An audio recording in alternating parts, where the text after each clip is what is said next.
इसमें सबसे निचले लेवल पर सेकंड लेफ्टिनेंट होता है जिसके कंधे पर क्राउन लगा होता है जिसकी बेसिक पर स्केल 17 होती है। पाक फौज में सेकंड लेफ्टिनेंट को अमूमन 6 माह में तरक्की मिलती है और वो लेफ्टिनेंट बन जाता है। और इसके ओहदे का अंदाजा आप यहाँ से भी लगा सकते हैं कि सेकंड लेफ्टिनेंट का दर्जा एयरफोर्स में एक पायलट ऑफिसर के बराबर और नेवी में मिडशिपमैन के बराबर होता है। इसके बाद आता है लेफ्टिनेंट जिसके शोल्डर पर लगे 2 क्राउन की वजह से जाना जाता है और इसकी भी बेसिक पर स्केल 17 होती है। सेकंड लेफ्टिनेंट और लेफ्टिनेंट से ऊपर होता है कैप्टन जिसके कंधों पर 3 क्राउन्स लगे होते हैं, लेकिन कैप्टन की तनख्वाह बेसिक पर स्केल 17 के मुताबिक ही होती है। आर्मी में कैप्टन का दर्जा एयरफोर्स के फ्लाइट ऑफिसर और बहरिया के लेफ्टिनेंट के बराबर होता है, यानी कैप्टन एक यूनिट में एक कंपनी की देखभाल करता है।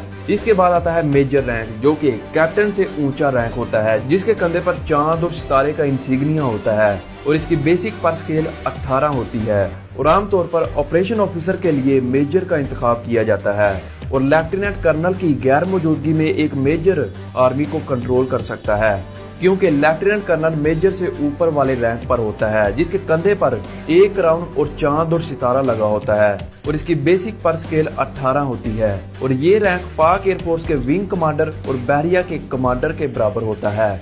इसके बाद आता है कर्नल जिसे 2 क्राउन और 1 चांद और सितारे से पहचाना जाता है जिसकी बेसिक पर स्केल 19 होती है। और कर्नल फौज का सीनियर रैंक होता है। ये पाक फजाइया के ग्रुप कैप्टन और पाक बहरिया के कैप्टन के बराबर होता है। आगे बढ़ते हैं और अब बात करते हैं पाक फौज के जनरल ऑफिसर्स की। पहले आता है ब्रिगेडियर, ये भी जनरल ऑफिसर्स में शामिल होता है। इनके कंधों पर 3 क्राउन्स और 1 चांद और सितारा होता है और इन्हें 1 स्टार जनरल भी कहा जाता है। ब्रिगेडियर का बेसिक पर स्केल 20 होता है और इनका रैंक नेवी के कमोडोर और एयरफोर्स के एयर कमोडोर के बराबर होता है और इसे ऊंचे लेवल पर मेजर जनरल आता है जिसके अंडर 3 डिवीजन होते हैं और एक डिवीजन 3 ब्रिगेडियर्स पर मुश्तमिल होता है। मेजर जनरल को 1 क्रॉस बैटन और 1 क्राउन से पहचाना जाता है। ये रैंक पाक फजाइया के एयर वाइस मार्शल और नेवी के रियर एडमिरल के बराबर होता है और इसकी बेसिक पर स्केल 21 होती है। और इसके ऊपर होता है लेफ्टिनेंट जनरल जो मुकम्मल आर्मी कोर को कंट्रोल करता है। और कॉर्पोरेशन 3 डिवीजनों पर मुश्तमिल होती है, लेकिन एक डिवीजन में 2 कोर भी होते हैं। इसके कंधों पर क्रॉस बैटन और चांद और सितारा होता है। ये रैंक एयरफोर्स के एयर मार्शल और नेवी के वाइस एडमिरल के बराबर होता है।